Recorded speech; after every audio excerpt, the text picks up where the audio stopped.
What's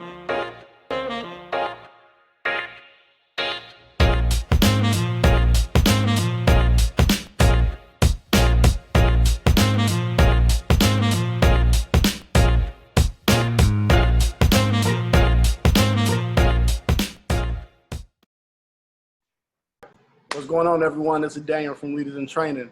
I know this is not my usual setting of outside, being in different places.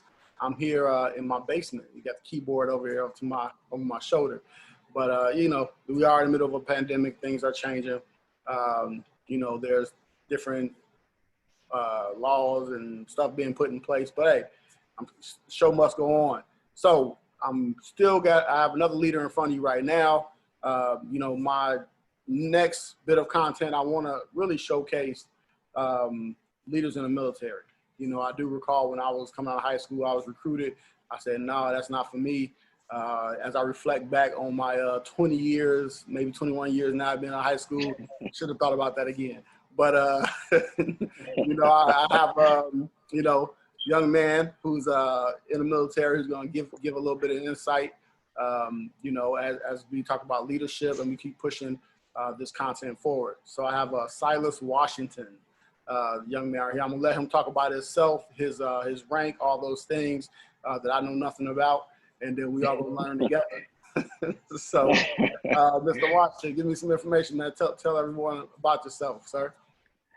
So I'm Silas Washington. Like you said, nobody really thinks about joining the military kind of like right out of high school, or if you do, it was kind of something you were kind of privy to beforehand. It was kind of one of those things. Me and your nephew at the time, we were working two jobs. We weren't like really seeing a way ahead of like going to school or doing anything. We were just working nonstop and not really planning out anything for our future. So we were approached by a recruiter one day, basically asking, do we want to join the military? And at the time it was the Marine Corps. We didn't go forward with that. We actually joined the Navy. So 14 and a half years later, I am still currently actively enlisted in the United States Navy. My current rank is Chief Petty Officer, which is an E7 in the Navy.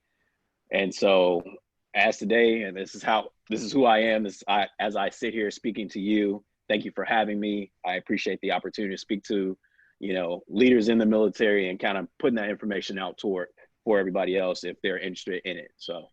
Okay. And I think that's what it's all about. Like I said, can be a bit of a misconception for those who have the recruiter come to them and they just like I said, for me, I remember I was speaking to that recruiter my senior year of high school, and I'm just like, okay, hey, back up. You're applying the pressure too much, but, and I'm like, man, if he's talking about the pushing military this hard, this can't be the way to go. And I graduated high school in the year 2000, and we got the following year, 9/11 happened. So, that was kind of like, for me, like wow. But because who knows, where I would be now with everything that occurred just following military, following, that the following year. But just seeing you over the years, and just going through basic training, things like that, and where you are now, I thought it'd be great to share with my viewers and my leaders. So, the content is all about leadership. What is driving our leaders, how we getting there, various steps. Everybody got their own master plan, so to speak. So I always start with my first question, what makes a good leader? Okay. As far as the military goes, I think there's like 4 defining characteristics for, we say, leaders in the military, right?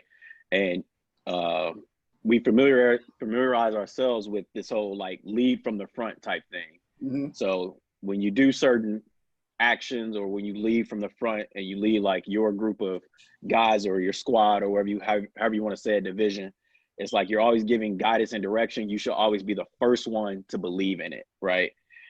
Sometimes that's very difficult to do, especially when you get new guidance coming from, the top down.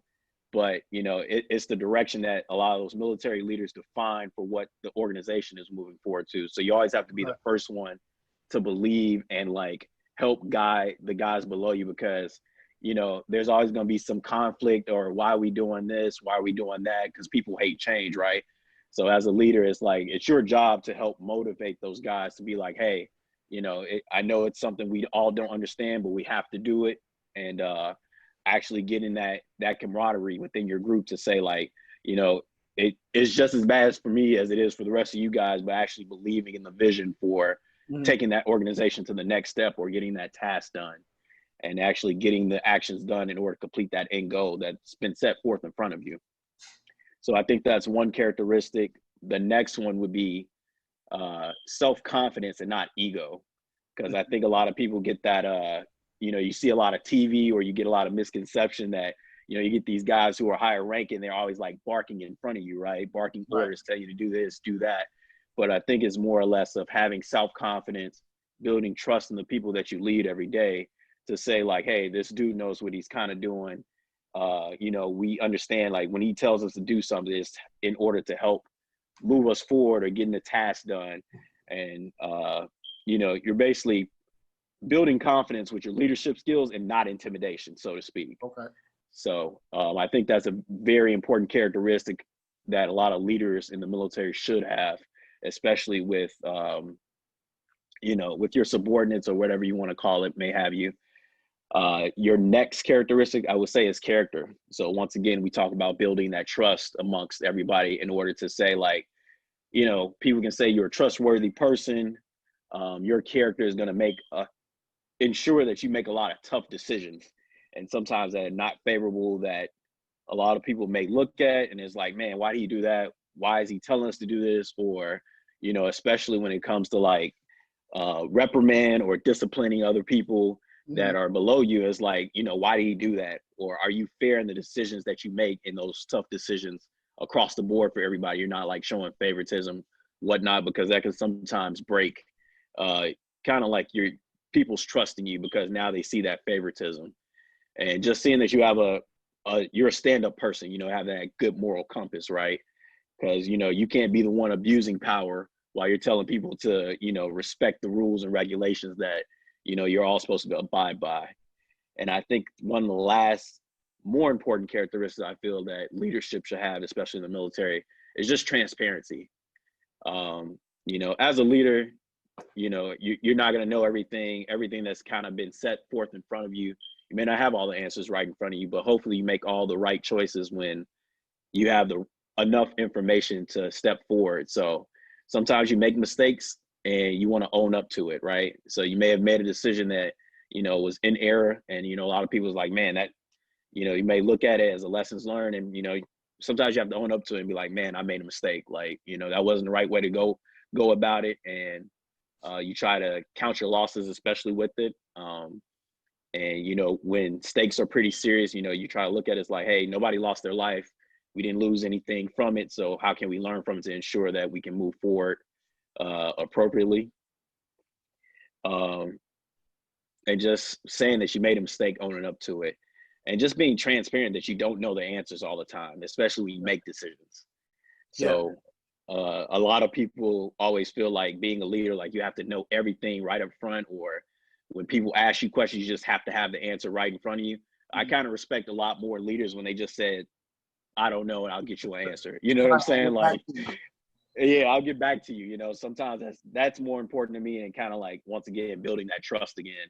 And it's like, oh man, that's pretty standard. Like you didn't feel like you had to force feed me an answer because I asked you for it. So, and actually getting people the right answer sometimes is better than just, you know, just blurting out something because, you know, going by the seat of your ass, so to speak. So yeah, I think those are the 4 more important characteristics that I see and that I define a leader by more than anything. Okay, man. And as you went through all those characteristics, you know, I'm just thinking about even outside the military, how all of those characteristics can also transition to being outside the military, being in, you know, civilian life, even as some of you guys, how you put it, how all those characteristics are very useful and skills that we all need to develop. So, I mean, those are strong. And so thank you for sharing that piece. So you mentioned you've been in the military about 14 and a half years. So, you know, you were young, still look very young. But, you know, if we think about, and you kind of gave a little bit of information, I know you talked about, you know, for those, my viewers, you know, Mr. Washington here is a close family friend, and my nephew went into the military with him as well. So he spoke about, nephew, but if we think about just, let's talk about like life before the military, like maybe some of the things that kind of said, you know what, this is is what I should do. This will be a good move for me. Like what was going on, like which helped you make the decision? What was going on in your life? Like I said, we were working 2 jobs and that wasn't going anywhere, right? Constantly trying to enroll in school and you pull back out because, you need to take money and put it towards a bill or something, Basically, we're living check to check on working 2 jobs. And I was bouncing around at the time. I wasn't living with my immediate family. I was living with my brother at the time. And then we got evicted. So, your family is more kind enough than, to take me in at the time. So I will always appreciate your family for that, man. And especially like putting me in a more stable base, staying with coworkers, and it wasn't the best situation towards that. So at the time, me and your nephew looked at a lot of things and we were like, we're working 2 jobs. We're not going anywhere with it by going to school. Why not try the military thing for 4 years? And then, as you say, the recruiters are being very pushy with a lot of different things. So it's like, oh, you concerned about school. So, you can do 4 years on your contract. We'll pay for school once you get out. And it's just 4 years. You can do 4 years and get right out, go to school, right? So that was more of like the incentive for us. It was like, oh, we're just going to do our 4 years, come back out and start going to school. And then, we'll be in a better position than where we're at now. So, try, go on deployment, see what the military is like, see the world, so to speak, is what the recruiters trying to sell us. All part of that. I don't want to say gimmick, but that's part of their sales pitch, right? Trying to get you come in. So, right. You can pay for school, do your contract for 4 years and you get out and you go to school and, it's paid for. So that was more, I think the bigger incentive for us to go in was to like finally come back out with something, come out with some benefits and actually go to school and actually take action and moving forward with our lives, especially with not having a plan. Okay. Yeah. Plans are definitely necessary. So since you've been in the military, I mean, you spoke about school and want to go to school, but kind of, money being short. That's just the way I interpret it. So have you taken advantage of school since you've been in the military? And if you have, like how far, like where are you and how far are you planning on going? Okay, definitely. So right now I did take advantage of school since I've been in. I currently have an associate's degree in computer technologies. Okay. So as you begin to progress through the ranks, there's something called like a SMART transcript. And so like your military experience begins to transition into like civilian like credits or whatever. So the military or the DoD has an agreement with a set number of schools. And basically you go through all those set number of schools. They look at what your skill set is, and they provide you military credits based on those and what their institution will take. So I was able to take about 8 classes and I was able to attain my associate's degree from being in for 7-8 years at that point. At the current time, I have my skill set as far as doing like computer technology type stuff within the military. I was currently an instructor, so they were able to take like my public speaking and those credits that's from being an instructor. They were able to roll all that stuff and roll all those skill sets into school credits. I was able to take 8 classes and take my associate's degree. I'm currently enrolled now, working towards my bachelor's degree. So they were able to take my associate's degree and now my more senior military credits and put towards a degree. And I have to take like 12 classes to get my bachelor's degree in business administration. So. Okay. And then, well, you're definitely moving forward. And what's the goal? So you've been in 14 and a half years. I mean, how much longer you plan on being in the military? Just out of, hot button question here. Put you on the hot seat. Yeah, of course. We initially planned on, me and your nephew, that is, on the 4 years. And then with us being in the Navy, you deploy out to sea. So it's not like other branches where everybody thinks about the Army or the Marines, where it's like you deploy on the ground and things like that. So you deploy to a ship or something to that effect. And so you go out to sea. Like one of the things they tell you once you get in the Navy is like, hey, you did your sea time. Why not do shore duty? And that gives you like three years, 4 years to like just be on shore duty. You don't, you know, in a non-deploying status, and you just sit around and do nothing. So that's where I had time to like attain my degree there. And Mhm. so people usually tell you that, and it's like, oh, well, it's old to you. You spent all that time out to sea deploying and being under that type of stress. You know, take that time to be on shore duty and actually work on some things personally for you, and you know, still draw a check for it. Uh, so at that point, after I finished my first deploying status, and then I went to shore duty, I was already in for 8 years. We were hitting right at the edge of like 10 years. If you're gonna do 10 years, it's either like you stay in and finish off the 20, or you get out and you figure something out. And at the moment, I didn't think having an associate's degree, and with my current um, experience at the 10-year mark, it was something that was going to give me some stability, so to speak. Right. So I decided to go ahead and go past that 10 years, and I'm going to do my 20 and then retire. So, and Okay. actually draw some benefits and things like that. That's a commendable amount of years. You know, that's a career. You know, Yeah, it's a commitment. definitely, definitely. So, you know, as you already shared, viewers, you know, I know this fellow, so we're based out of, you know, Chicagoland area. So you started in Chicago, of course, or just outside of Chicago, and just in the south suburbs. But a couple questions, my follow-up questions is, just describe basic training a little bit. I know that's something that, you know, a lot of people wonder about, but also like where have you traveled? Like where has the military taken you? You know, and you know, I can totally repeat those questions. But first of all, just talk about basic training, and let's talk a little bit about your travels. So, Okay. Yeah. So basic training was like 2 months. I want to say, yeah, it's about 2 months. mhm. It may have been extended. I mean, 14 years, 13 years, or whatever you want to call it. It has been a while. So a lot of things have changed since I've been through basic training. But what I remember from my basic training experience is that it was 2 months. Mhm. There was a lot of, you know, training, marching, physical training, so to speak, and in the negative reinforcement kind, right? You do something wrong, you're what they call getting beat. You're out there like running around and doing jumping jacks until, you know, your your drill instructor, so to speak, is basically telling you to stop. And that's just socializing you to the skill set of transitioning from civilian lifestyle to military lifestyle, understanding the jargon that you learn in the Navy and what you use in everyday experiences, as far as like understanding rank structure, understanding, you know, chain of command, things of that nature, you know, how to walk, how to render proper military customs and courtesies and things of that nature, and understanding that kind of stuff. So, um, from what I know now, that a lot of the stuff in military boot camp or Navy boot camp has changed, is that I found out that a lot of people just don't go outside and like learn that stuff anymore. We had to march everywhere where we went, because to go to like a training classroom, we spent like 30 minutes marching to another building.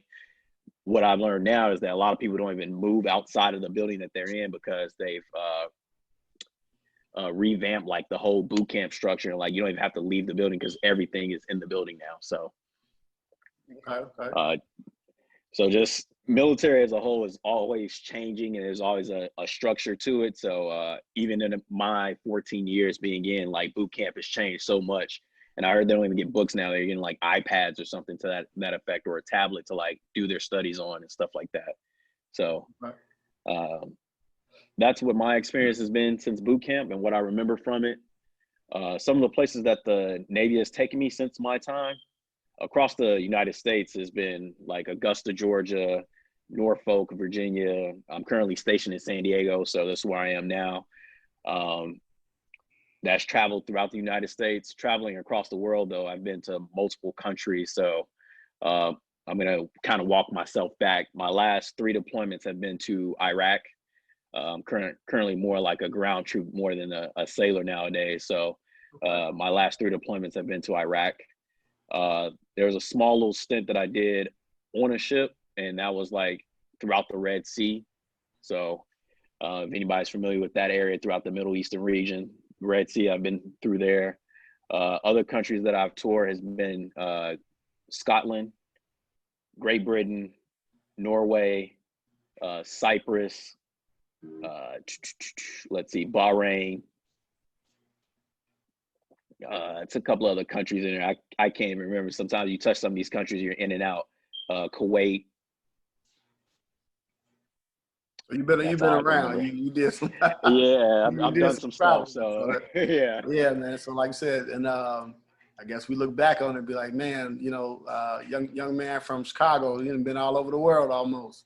So yeah, but man, like I said, this was I definitely felt that it was important to get your picture of the military and just like why you did it, why you joined the military. I know there's everything you couldn't share, but just to kind of give your version. Like I said, as I will be having other people come on and kind of speak to why they joined the military, things they've learned, they've seen. But I definitely want you to be one of those individuals. So one of my final questions to you is, what's the best branch of the military? Of course, it's the Navy. I mean, we're playing today against the Army. I mean, we dropped a couple of football games last couple of years, but if you look at our record versus the Army, Right. Navy is well above in the win category. So, go Navy, beat Army. I got to say that today. Yeah. It's really about experience, man, and especially figuring out like what I will provide. A lot of the advice to a lot of people who are interested: do your research first, especially like finding out the job you kind of want to do and kind of figure out where you want to be. You spoke about the recruiters like kind of pressuring you. That's fine and all. Like, let them give you information, but also take some time to like do some research yourself and ask questions and like start having that conversation between the recruiter, because a lot of times they'll try to push you into something that you kind of don't want to do, and you'll realize you're committed for 4 years doing something you don't want to do, right? So this is something that it is a commitment. You're signing your name on a dotted line. So once you do that, you're kind of like locked in, right? You're signing a contract to basically say you're going to do X, Y, and Z for a number of years. There are opportunities to like kind of switch out of that job, but that's only if you want to stay in past that. But why put yourself through that kind of heartache and struggle? Because then it kind of makes your experience worse, right? Because if you're stuck in something you don't want to do, of course, why would you want to do it longer? Or do you want to jump through hoops trying to get to something that you want to do? Especially people out there who, like yourself, you went to college. So if anybody who did go to college beforehand, I would say try to take the officer route. A lot of times they try to push you into the enlisted route, but if you have a college degree, go officer. It's definitely something to look into that. So I know a lot of people that I've spoken to throughout my years, they already have college degrees coming in. It's like, well, why didn't you go officer? And then some of the answers I get back as well, my recruiter never provided me with that answer. So take the time to actually research different avenues throughout your experience, especially enlisting in the Navy or swearing your name or swearing your oath in to becoming an officer in the military. Okay, and that's good information. I found that out years ago when I visited a Navy ship, as we talked about the officer route and the enlisted route. And I guess if I would have known years ago when I first got to college, I still might have went, but it's over for me now. But just knowing that you have that option to still go after you have that college degree, and you coming in as an officer, and that's a different rank, and just how that can be played out. Like I said, I never knew that, and I'm sure there's tons of people who don't know that at all. Also, so man, thank you for providing that. So like I mentioned before, I appreciate you coming on and just having this conversation with me, which I will be sharing with my viewers. I think it's very important information for everyone to be as informed as possible as what path should they go in. There's so many options right now with our nation facing a very high unemployment rate. It's important that we all learn a skill, and the military can be a skill. As you talked about all those 4 characteristics of leadership at the beginning, I think those 4 characteristics can be transitioned over to civilian life, and they can become great things you can put on the job application. Of course. Yeah, because I'm sure when you finish your 20 years, I mean, like you said, the experience that you have, it's going to be very few people that can match you, in terms of like just being able to speak to real world experience. You know, Okay. that's great. Definitely. Any last remarks? Anything else you want to say before we, conclude? Yeah, I kind of want to revisit the whole thing, like you were talking about the 9/11 experience right Yeah. before that, and how some people were conflicted about joining the military as a whole. Because that was the big thing, right? The whole ground war and fighting in Afghanistan and Iraq and the big conflict during that time. As things begin to die down, people kind of see it as, we're in a sense of lull, but we're always training, we're always doing things, the military that is, as preparing for those kinds of things. Because at the end of the day, we're here to fight our nation's war, so to speak. And so that was still on a lot of people's minds during the time I was joining too. So that was kind of like, everybody was like, "Oh man, you guys are going to go to Iraq and fight," and it was like, "Nah, we're joining the Navy and we're going to be on a ship." So it's like we're going to be far away from that.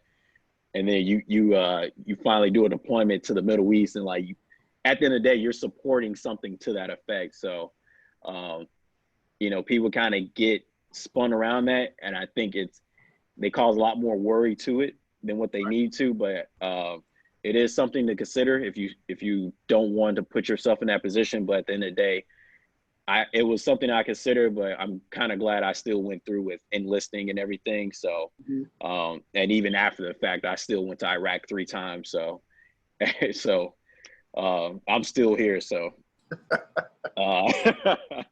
after everything that's happened, so I feel that sometimes people get hung up on that, and if you kind of don't want to put yourself in a position like that, that's respectable. But if you join the military, to some extent, you're going to be used in a war fighting capacity, so to speak, in support of. So I kind of want to put that out there for people to like understand and realize that too. All right, that's great insight. I appreciate it, man. Yeah. I thank you for taking some time out your day, to meet with me. You're on West Coast time, so it's 5 something here, and I think where you're at is definitely 2 hours back. So and you got better weather. We're facing snow, so I'm a little jealous right now. Yeah, I just came outside from my run, so it felt good to get outside and be able to run freely. You ain't no running freely in Illinois right now. You freeze outside. It's over, man. But I thank you again, man. You have a awesome day, and I look forward to speaking to you, down the road. All right, thank you for having me. I appreciate you getting my insight out to your viewers. So if they have any questions, you can put them in touch with me. I'll try to give them the best answer they can if they're interested. So will do. So what I'll do then, probably at the end of the video, if I can, or at least somewhere, I'll definitely try to, email address, some type of contact for you, social media, if they want to reach out to you. Okay. All right. Sounds good.